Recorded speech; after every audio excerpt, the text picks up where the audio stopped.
This episode is sponsored by JDAQA Software Testing, your scalable solution for manual, automated, security, and performance testing. Check us out at jdaqa.com. And with that, let's get on with the show.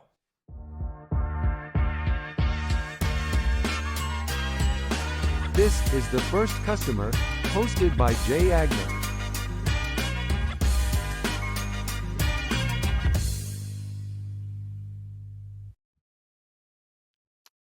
Hi, everyone. Welcome to the First Customer Podcast. Today, I am lucky enough to be joined by Rachel King. She is the Lawyer King, which I'm dying to figure. I didn't learn that before the show because I want to hear that live, why you're called the Lawyer King. Welcome to the show. How are you? I'm doing well. Thank you so much. I'm excited to be here. We're talking about how nice and sunny it is where you are, and it's rainy here. It's, I think this is the first time I wear a hoodie this season on the show, so it'll be like fall Jays being introduced to the audience. But tell me a little bit, where did you grow up, and did that have an impact on you being an entrepreneur? I grew up for the first 12 years of my life in Los Angeles County. And then I would say for my formative years, right, 12 years up until 18, I lived in Thousand Oaks.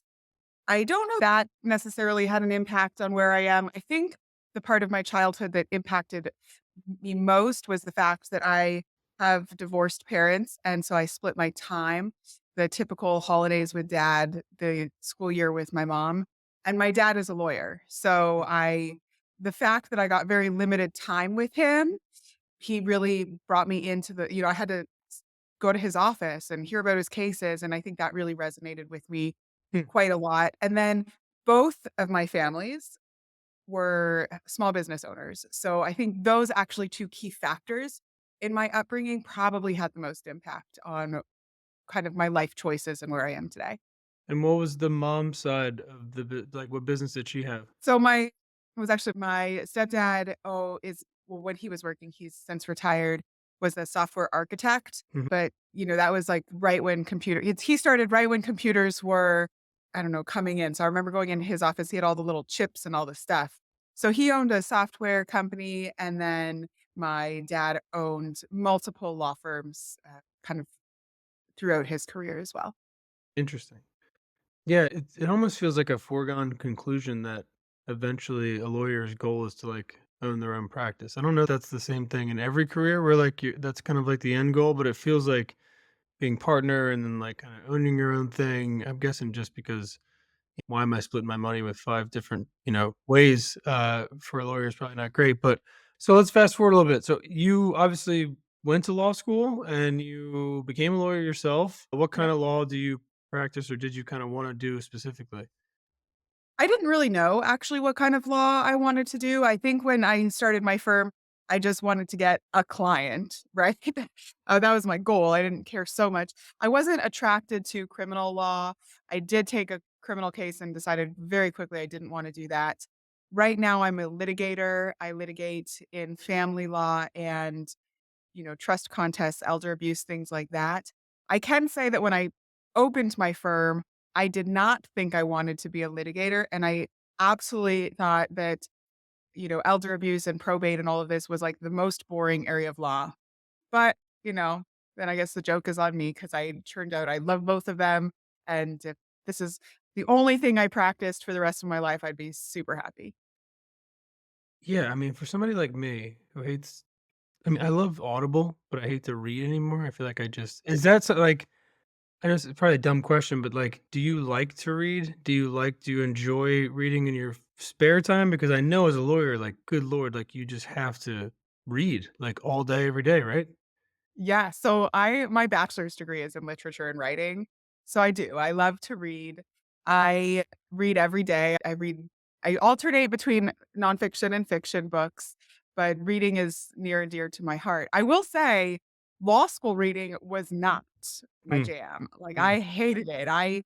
It was in law school that I learned how to skim read because it's quite frankly, I'm a lawyer and I think law is so boring. Like reading it, it's horrible. Yeah, I would imagine. Even my contracts that I've had written up, I'm just like, who is reading this and why are we talking like this? Why can't we just write in plain language? I Just do use write in plain words. language. Just use regular words. Why are we using all this stuff from like the 1600s? It feels like it feels antiquated. But so Did you leave school and then just go straight to start your own practice? Was that kind of your move? I left law school and went Yeah, to sorry, start law my own school. practice. Right.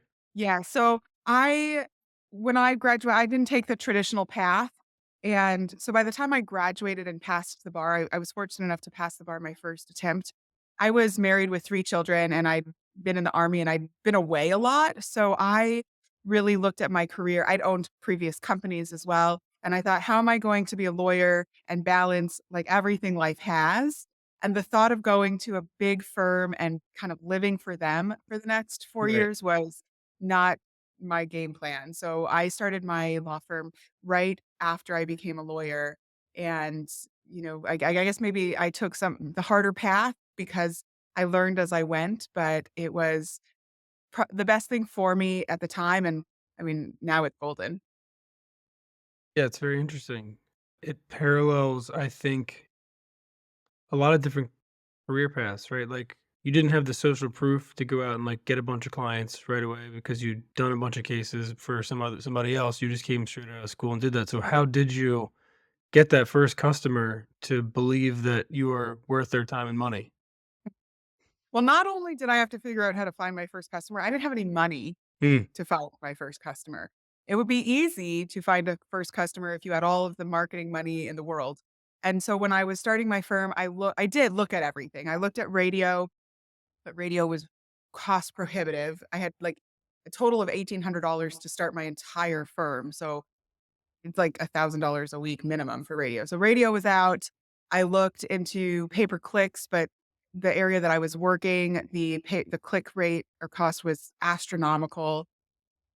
So after I went through all of this, I was like, "Oh my gosh, I guess I'm going to have to, uh, use my social media skills," because I was coming into law as a new I'm the oldest millennial, so I was kind of fighting against Gen X and boomers, which were practicing law a little bit differently, so I thought, "Well, they haven't really started on the social media trend, so I will use that because I love social media." But I didn't get my first customer that way. I figured, okay, I have 8 hours in the day is like the typical work day, and I have no clients. So I should spend at least 8 hours a day telling people that I'm a lawyer, and then eventually when I get a client, I will take that 1 hour that I'm working on them and I'll practice law, and the other 7, I will go out and continue to tell people that I'm a lawyer, and I did that, and I went to local chambers because remember, I didn't have any money, so I went to local mhm, chamber of commerces. I looked up every in-person networking group that existed in the area, and I calendared them, and I went to them until the point that I had to pay and join, and I spread the word that I was a lawyer. And I got my first client was somebody who had a fairly straightforward divorce case, young and needed some guidance. And so I was able to, she didn't care, I guess, that I didn't have a huge amount of legal experience. I did work as a lawyer in my law school at a clinic, but that was how I did it. So I was happy to get her case. And then from there, I can say, okay, so I do family law, right? So I started picking up family law cases. But my customer, and I still do it, right? My pipeline gets filled a little bit differently because I've been doing this for a while.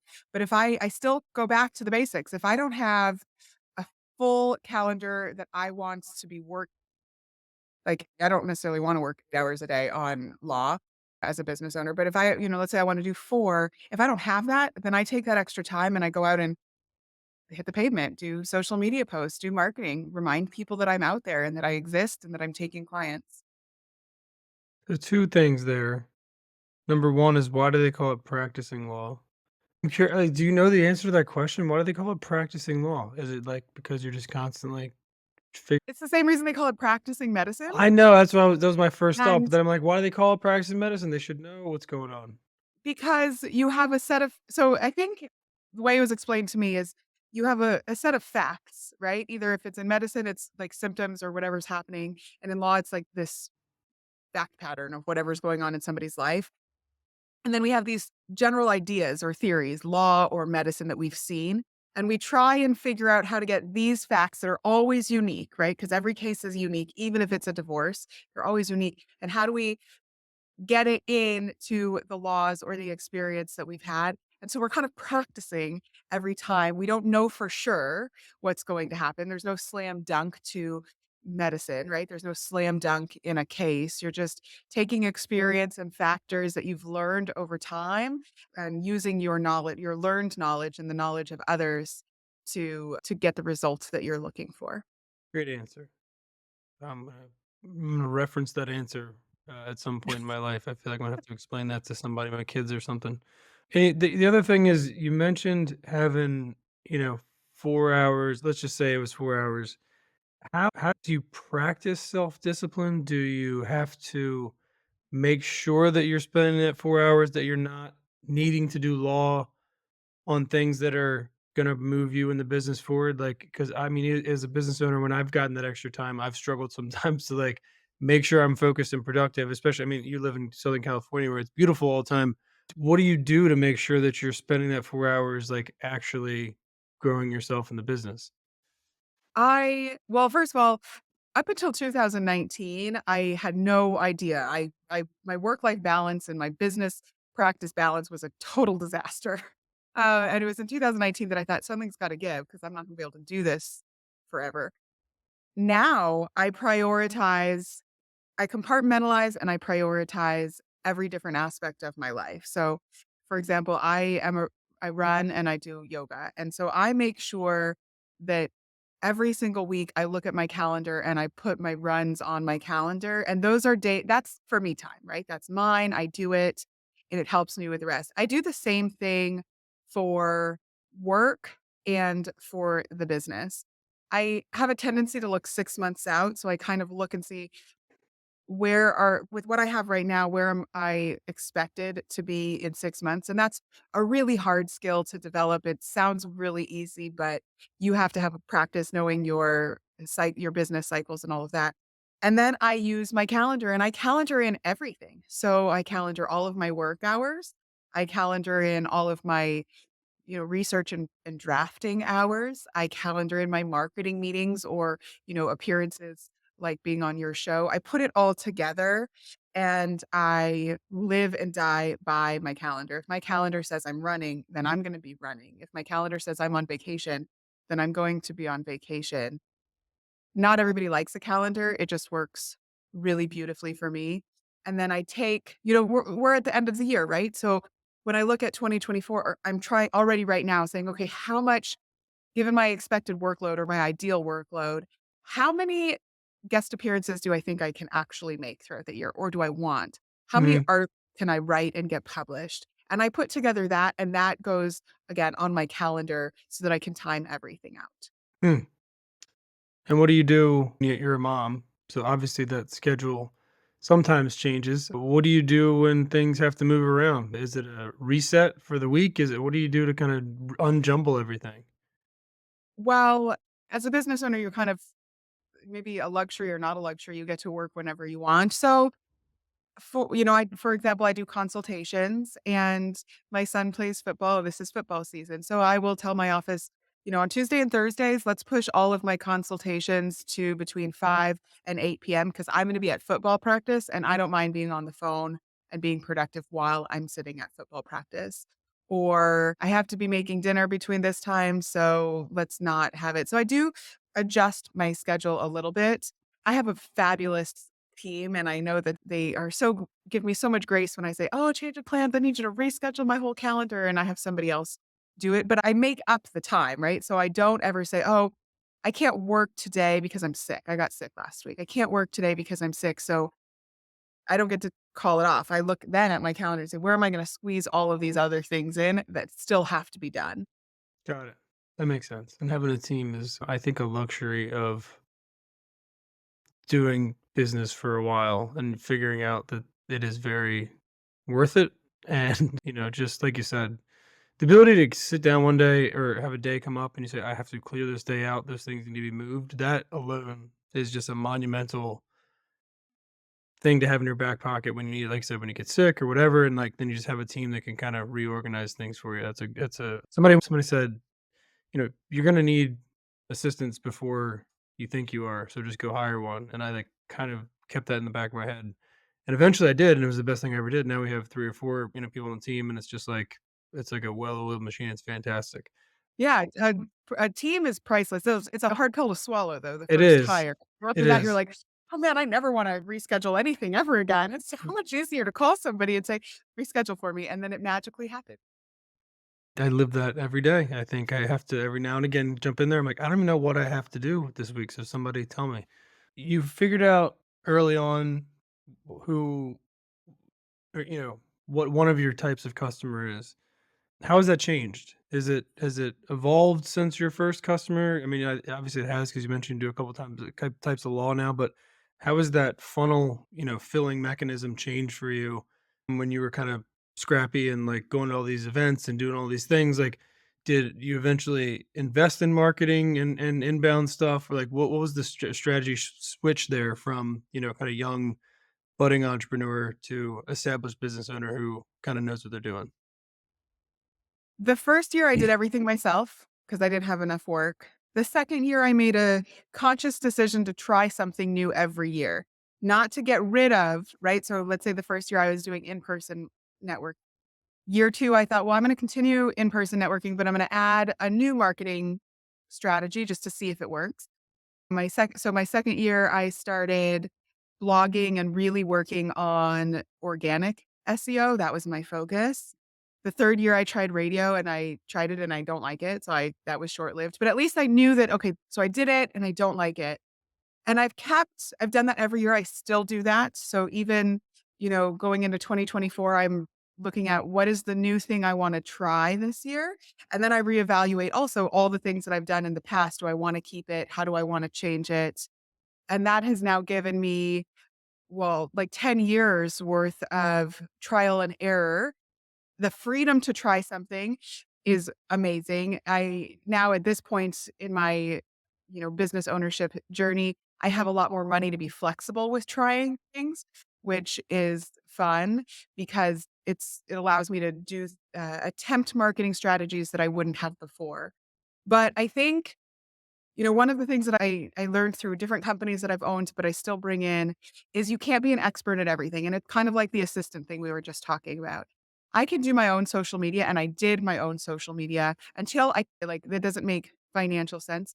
So, I think 5 years ago maybe was when I said, "This I need somebody else to do this. I need somebody to ramp me up and to really give it the time and energy that it is warranted." So I hired social media. At this point in my uh, business ownership, I have a marketing social media team that creates content, publishes content, interacts. I still go in every now and then, but mostly it's them. I have a PR person that goes and is completely in charge of getting speaking engagements, publishing opportunities, all of that. I tell them kind of what my goal is, and they take it and run. But I still stick with the grassroots stuff. I still am very involved in my community. I like handwritten letters out to people, so I still sometimes I do it, sometimes my team does it. We focus on all of those different things, but I think it really matters what your goals are and then who your client base is. I know this is a long-winded answer, but over No, time, my there's a lot client of great stuff base in there. okay, my client base has changed. So when I first started, I was like any client that would come, and I really targeted actually I don't like this term so much anymore, but like the soccer mom, right? Mhm. The person that is maybe underrepresented, doesn't have the financial resources, but wants some help. And I liked that target audience because it allowed me to learn how to practice law. Now, because I have so much more experience and I'm really very good in trial and court, and I have a different skill set. My target client has evolved, and now it's people that have, lawsuits that are maybe a little bit more technically difficult, are much more valuable, or have a lot more money at stake. And so my marketing strategy has had to shift where maybe now I'm not in the local mom group to market myself, but I'm targeting, using LinkedIn or some of these other bigger or I don't even know the right word, but where my target client is going to exist. They may not exist in a Facebook mom group. Right. No, that makes sense. And there's a lot of great stuff in there. When you went out to do PR and social media and to hand that off, did you hire consultants? Did you hire a part-time team? Did you hire a full-time team? Like, what was your actual methodology for doing both of those? Oh, a lot of trial and error again. I interviewed a lot of people originally. I got a lot of smoke. Again, this is not my first business, but I got a lot of people that promise the world and Right. don't really know what to do or didn't really understand how to take on the voice of a company. They always wanted to put their voice through. And so I hired everybody from, brand new high school grads that maybe were technically savvy, but turned out to not quite understand the professional environment, companies. The real turning point was I was part of I, me and a couple of local businesses started something similar to a mastermind group. And we actually had panel interviews where we invited social media prospects in to do a presentation for a fake business Hmm. that we had created. And that was where I really, for the first time, saw the professional leap, right? That there really is a difference between, Fiverr and getting somebody who has copyright experience and digital marketing experience and graphic design. The pay is much different, but we got something really fabulous. I did that for a bit and he worked one-on-one with me and my company, learned my voice and really helped me hone how I wanted my social media to appear. And now I don't have anybody working in-house. I contract with a marketing firm that does or a social media firm that does, again, content creation, videos, production, YouTube's the whole 9 yards, and, I they tell me what they want me to say or do, right? And I provide it, and then it magically appears on the web. That's beautiful. If you had to start over again tomorrow, what would be step one? Well, I'm a big believer that if you wanna own a company, then it doesn't matter what good or service you do, it's the same process for every single business, so I'd probably do the same process. I'd figure out what I was selling or what my product was or my service. I'd figure out who my buyers are, and then I would step out and reach them. If I had the same amount of money, I would probably do it the same way I started. If I have had the, budget that I have now, I'd probably jump right into to just getting the professionals on board. Right. No, that makes sense. So, what advice would you give to someone, and I think this is a lot of someone's, that maybe did step one and step two of what you just described, which is, identify your good or service, identify your prospective person, your ICP or whatever, three-letter acronym you want to use, but has a real hang up and get stuck at step three there, which is to go to where those buyers are going to be. Right. And like, it's a physical thing. I think like there's just you can do the cold email, you can do the LinkedIn thing, but like if you really want to make the wheels turn, there is a physical element of you getting up and going to a physical location where those other people are and you talk to them and you interact with them, you learn stuff and they hear from you and whatever. What is a piece of advice you give somebody that just can't seem to do that? Because I feel like that's so many people. They've got the first two, but the third one is where they get locked up and they just go, I can't, that's not me. I can't do that, whatever. It's a lot of people, and I'm fortunate that I love to speak and I'm a good public speaker, so I never had that problem. But I would disagree a little bit. I do think that in-person interactions are helpful, but I think the biggest misstep I see with companies is they don't actually take step 3, and it could be for a variety of reasons. Nobody knows what you do unless you tell them. You have to go tell the world what it is you do, and really sales is a numbers game, right? There's so much data that if you tell X amount of people, somebody's gonna be interested, and if of all of the people that are interested, somebody's gonna buy, right? So it's just a numbers game. Going out and telling people what you do must occur because nobody's coming and knocking on your door or landing on your website without that. But I do think that however you're comfortable reaching people is the best way for you. So if you can't physically get there, but you are man, amazing behind the keyboard, you need to start telling people on the computer what you do. If you are killer at, Instagram reels, but you can't get out and do it, then you do Instagram reels and you start telling people what you do.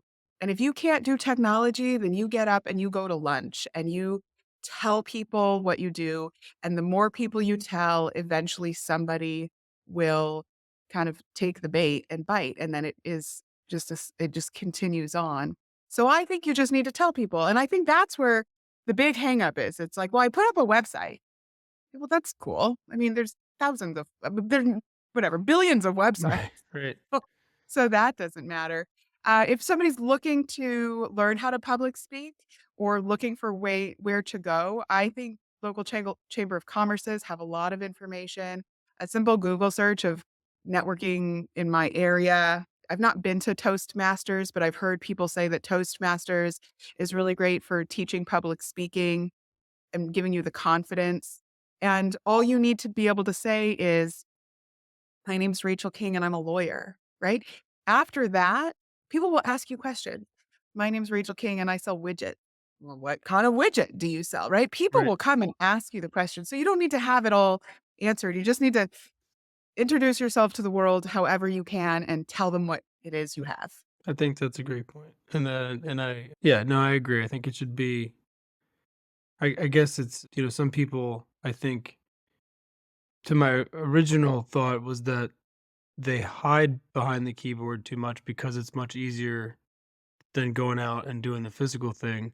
Especially, I mean, I'm right there with you. I'm like at the top end of the millennial scale there. So like we're right where the AOLs in the world, kind of came out. We like grew up with the internet. So it's like, and I think the younger you get, the more entrenched in that like online world you are. So you're like, if it's not working online, then it's just not going to work, and this just sucks, and it's not for me. But it is a great point. The Instagram or the TikTok or whatever it is, like if you just get your stuff out there, I think you've got a shot. And like introducing yourself to the world, I think is a great way to put it. I will Yeah, add yeah. Go one. ahead. Sure. If you don't know who your target audience is, and like that doesn't need to happen. I didn't know how to locate. I had no idea where the best way to find my client was. And so that's where I think if we just can go back to just tell people what you do, maybe try different things. Instagram, if that doesn't work, don't continue to sit behind your computer doing Instagram reels. You want to keep trying new things, but you don't need to wait until you know where to find Right. your client. You Yeah. just need to tell people what you do. No, I totally agree. Two more things. Why are you called the Lawyer King? Is number one.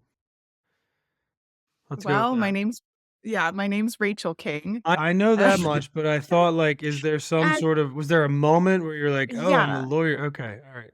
So, we were actually doing our previous company when we were starting up our previous or like, we still have it, but it's called DIYBBQ.com. We were trying to come up with a name for that company, and we bought a URL, and at that time, it was $1,600, and that may not seem like a lot of money for a web page now, but it was a lot when we bought it, and so I was like, "Oh, what should my name be as a lawyer?" Like, I love plays on words. I think puns are fabulous. And so I think my husband and I were just tossing ideas around, and I was like, "We should buy like the Lawyer King. That would be great. It's kind of a play on words and it's my last name. So even though it's kind of ambulance chaser or cheesy, like it becomes okay as soon as you know my name is Rachel King." I bought the Lawyer King domain probably 4 years before I was a lawyer, Hmm, and I just kept it, and I then we love used that. it. And now I actually am at the Lawyer King on all of the social media, so it turned out really good. It's a really good name. I have a good time with it, and it works. Every new social media platform that comes up, I just grab at the Lawyer King, and it seems to I think not it's be brilliant. everybody's first choice. I think it's brilliant. Once I realized Thank your you. last name was Rachel King or King, I was like, "Oh, now I get it." Last thing, if you knew or if you could do anything in the world, you knew you couldn't fail, non-business related, right? So not to have the greatest law firm in the world, but if you could do anything in the world and you knew you wouldn't fail, what would it be? Run around the United States, Like Like, around like, physically. not just, like, run around, but, like, run Like, around the run United States, okay. around the United States, but physically do it and be able to complete it. I think I that'd be love super that. fun. That's great. That's a perfect one. I've never had "Run Around America" as an answer to that, so congratulations on a unique answer. And by the way, is that a telescope in your back behind But me that I can see?